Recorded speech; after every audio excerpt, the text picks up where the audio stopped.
Yes, we all know the quality of makeup and skincare products are important, but have you ever thought about how you apply them is even more important for results? Since 2019, Anissa Beauty has been leading the way in creating vegan and cruelty-free makeup and skincare brushes that are safe for your skin and the planet and are designed to optimize the application and absorption of skincare products. Their popular Pinnacle Foundation brush has made such a big difference for me. I used to hate wearing foundation because it always felt so caked on, but with this brush, I can use so little product and it goes on flawlessly due to its patented triangular shape. Anissa Beauty's brushes deliver value and quality like no other. The same goes for their Pinnacle Skin Brush, which has completely changed how I apply skincare. I no longer use my hands to apply my products. Check out the Pinnacle Foundation brush as well as several other amazing brushes at anissabeauty.com and get 30% off site-wide with the code DATEABLE. That's ANISA beauty.com. And don't forget to use the code DATEABLE. Spark something uncommon this holiday with just the right gift from Uncommon Goods. If you haven't finished your holiday shopping yet, don't panic. We've got a secret source for incredible original gifts, and that's Uncommon Goods. They've got unique handpicked gifts for everyone on your list all in one spot. I'm currently scouring the site for an upcoming white elephant party. They have so many truly original items such as customizable ornaments, a pickleball paddle snack tray, and hand-painted floral flat candles. Uncommon Goods has something for everyone, and not the same old selections you could find just anywhere. And even better, with every purchase you make at Uncommon Goods, they'll give $1 back to a nonprofit partner of your choice. They've donated more than $3 million to date. To get 15% off your next gift, go to uncommongoods.com/dateable. That's uncommongoods.com/dateable for 15% off. Don't miss out on this limited time offer. Uncommon Goods, we're all out of the ordinary.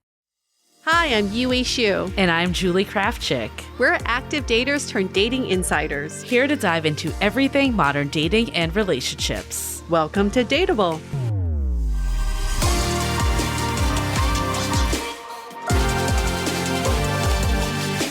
Hello, Dateables. Welcome to another episode of Brunch Talk, where we address some of your dire dating conundrums. They're not all dire, but... This one's dire. This one is dire because I don't want anyone to ever feel this way. Do you ever feel like you're being too much? That's the question for this Brunch Talk. Am I being too much? And this comes from a listener. I've been listening to your podcast for years and want to thank you for the amazing, relatable, dateable content. I'm female, early 30s, and struggling with excitement/interest in dating. I don't like people often, but when I do, I try to show up as best as I can, but it seems to not work out. How do I balance interest/availability with coming off as clingy/too much? I can be anxious at times, but also don't know if I'm picking people who aren't ready to commit.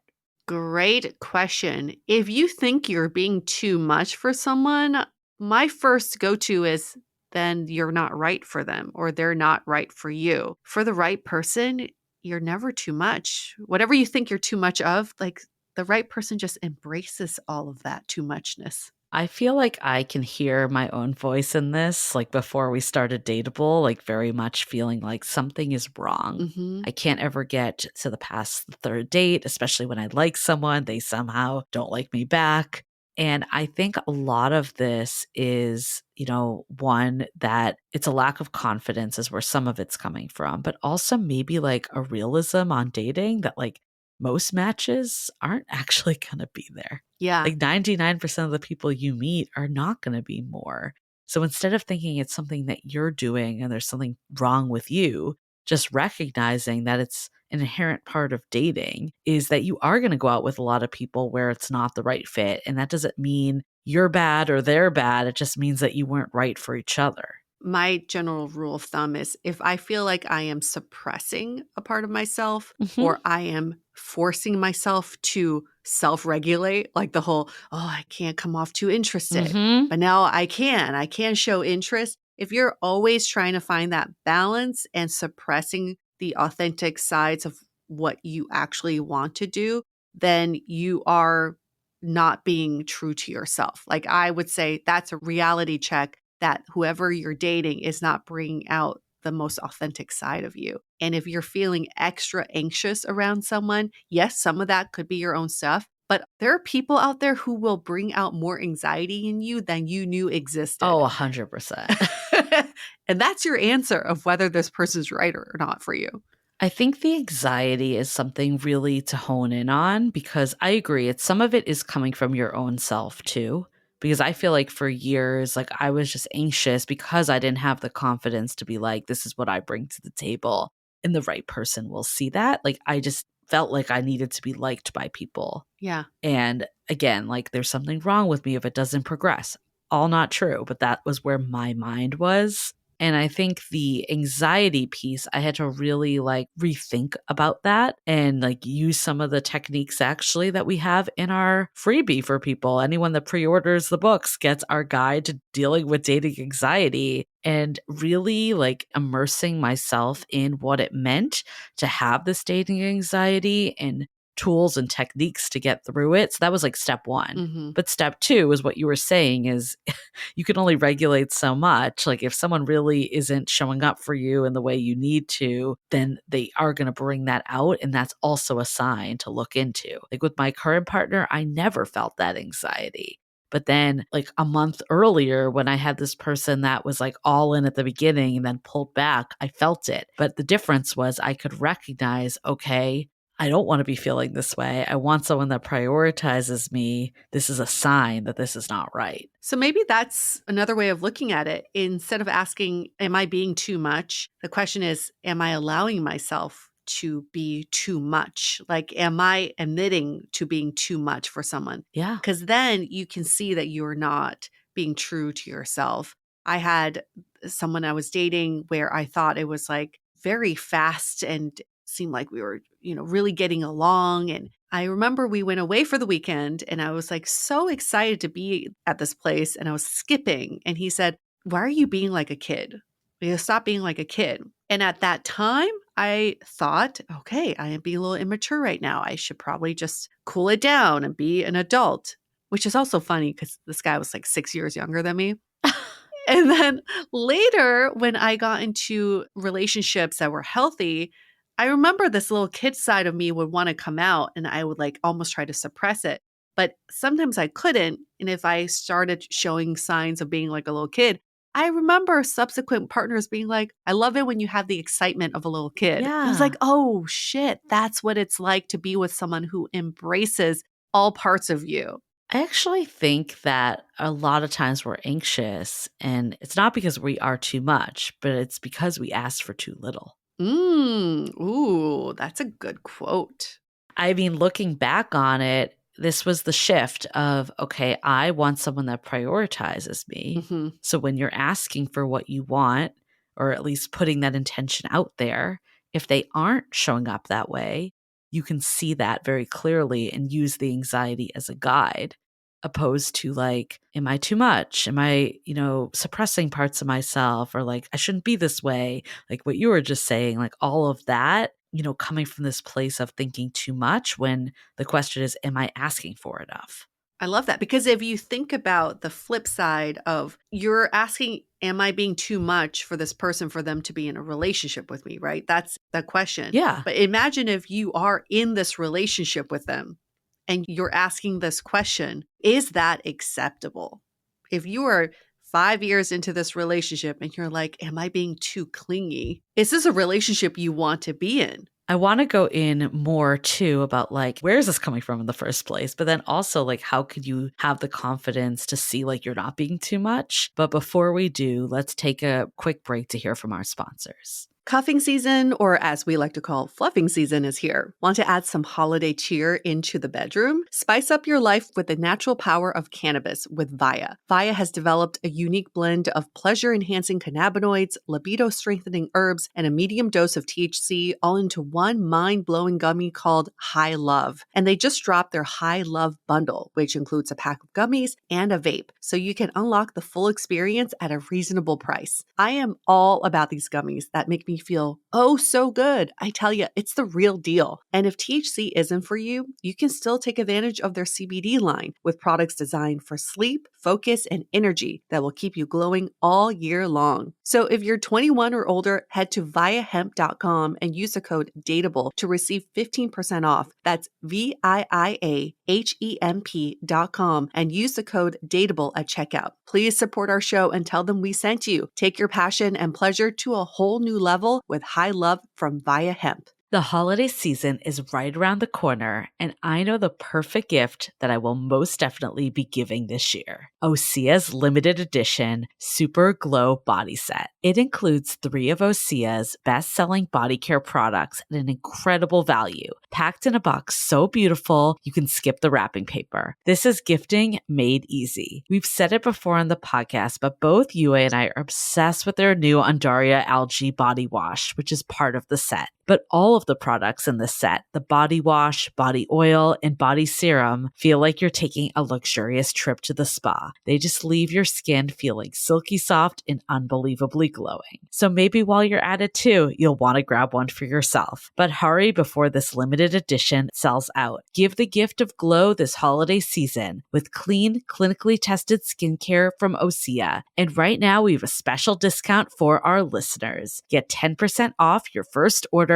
site-wide with the code DATEABLEPODCAST at OseaMalibu.com. I feel like this too much thing, we hear this so often, like this comes out. And I think it's natural that when we get rejected or things don't work out, we go to what are we lacking? What's the reason why that people don't want to be with us? And I think the other question is like, does anyone else in your life feel like you're too much? Like Yes. if you have like friends that genuinely enjoy being around you and family members, that to me is proof alone that you're not too much and that you're just going there because you're expecting something to work out and then it doesn't. Yeah, because this question is asking, do I need to be a certain way to get someone to like me? And that's already saying, do I need to assume this role or this character in order for someone to want to be in a relationship with me? Well, you don't need to do that with the people in your life. You don't need to be a certain role with your friends for them to call you. So that is a really great way of looking at that. This question too around balancing interest availability with coming off as clingy too much. No. I don't think you need to think about it that way. Like, I don't think it needs to be this or that. If you have interest, show someone that you're interested. If you have availability, don't try to pretend like you're super busy and hard to book just to like play games. The right person, again, is going to be down to hang out with you. They're going to be down to text you back if they're into you. Like inviting them to do something isn't going to push away the right person. When you're in this mentality, it makes dating really hard because you're like almost like mapping out your steps. And that to me is when we don't feel natural and people can't like meet us and see us for who we are. You saying, I mean, in this question, you say, I don't like people often, but when I do, I try to show up as best as I can, but it seems to not work out. That just proves to me that you may be acting in a different way with people you are showing interest in. Yeah. And that may be your answer, is that you are not being authentic. And maybe people can feel that because you put so much pressure on yourself when you like someone. That's a good point. And I've definitely been there. I'm like, oh, I really like this person. I got to make it seem like I'm perfect and I'm relationship material when, hello, I've just basically just hiding all the parts of me. I think this scarcity mindset, that's really interesting. I don't like people often. Yeah. Because first of all, you could think about it on the flip side is if other people feel that way, then that explains why they don't necessarily ask you on the next day too. Yeah. That is a lot of the world that we're in, is that everyone feels like they're so picky and so selective. And I don't like people that often. There's no one good out there. So that's one piece. I would say I would look inward on that of why that is the mentality, because I know like when I was dating that last time around, a game changer of how I viewed it was getting out of that scarcity mindset and thinking like if one person didn't work out, there's someone new I'm going to meet tomorrow. And it's just clearing my path to meet someone that's a better fit for me. But if we always think like, well, I barely ever find someone I like. Yeah. then of course you're going to put so much more pressure on every interaction. And I think when you release that and you're just like, oh, there's tons of people, like I'll meet the next person. You're like, well, don't give a fuck. I'm going to show up the way that I show up. And if that person isn't feeling it, then all good. Like we're going to keep moving. So I think getting out of that scarcity mindset is probably step one for you. And that in turn will make this a lot more digestible and easy. And ask yourself, where is that scarcity mindset coming from? I know Yeah. mine comes from my mom. I know that. She often likes to remind me of things that I do that I should stop doing or not tell my partner about. One example is all my Amazon returns. My mom's like, don't let him know that you return on Amazon so much. And I'm like, why, Mom? And she's like, oh, he's going to think that's weird or something and you might scare him away. I'm like, Mom, great. If he is offended by the amount of returns I have on Amazon, then I'm going to find someone who is not. But even if, okay, I'm using this Amazon return as an example because I know this actually does bother my partner. It does. We've had talks about it, but not to the point that he's going to like end the whole relationship over it. It's something that we like talk about and manage. Right. So I think a lot of times like we are afraid of like bringing something up because we just think it'll immediately end the relationship. And I used to be like that for years. And that's why I would repress a lot and I would walk on eggshells because I didn't want to rock the boat. But what I've learned over the years is that in the right healthy relationship, you can have differing points of view. Yes. And not actually always agree, but it doesn't mean that it's the end. Always choose to be you. Lean more into being you because it is very tiring to be anything but yourself. Oh, it is. It makes dating a lot easier. It's so much easier if you can just do what's authentically true to you. So thank you for that question. And it's a good reminder for all of us to think about. You can send in your Brunch Talk questions anywhere where you can reach us. You can email us, hello@dateablepodcast.com. You can DM us on Instagram @dateablepodcast. But the best way is to leave a rating and review in Apple Podcasts. 5 stars, please. And in the body of your review, you can ask a question there, and then we'll bump up your question to the top of the list. And tell us if you pre-ordered the book because we've been loving getting all the messages in through email, DM, and even reviews. There are some even in reviews. However you want to do it, that makes us so happy. And again, reminder for anyone that hasn't pulled the trigger yet, there are so many ways and places you can get this book. It's our life's work into 300 pages. That is a fast read. I would just think about like, where do I want to buy this? And how do I like set that plan? And then once you do, you get all the freebies. Yes. It's such a win-win that you can enjoy today and then have it for when it comes in January. All right. Thank you all. We'll see you back for another Brunch Talk next week. Bye.